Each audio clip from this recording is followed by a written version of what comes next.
I did it. So, first time kong magmotor, hindi pa nga ako yung nagpa-book. I mean, nag-book, pinabook ko pa sa pamangkin ko. First time kong magmotor ng medyo malayo, galing sa basta.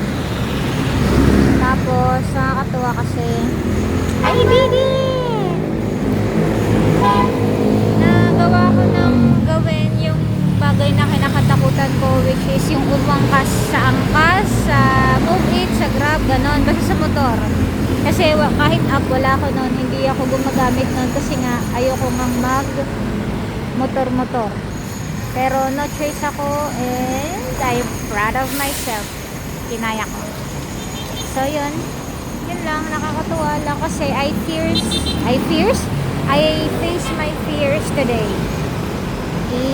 Tapos, ano ba to? Dito ako ngayon kung saan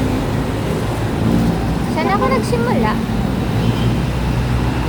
So parang, alam mo yon, na-reminisce ko yung before na wala pa akong experience sa work. Naghahanap pa ako ng work. Tapos ngayon, ang dami ko ng experience sa work na pinanggalingan ko ngayon. So, nakakatuwa lang kasi nandito ako ngayon. Na-reminisce ko yung mga bagay-bagay.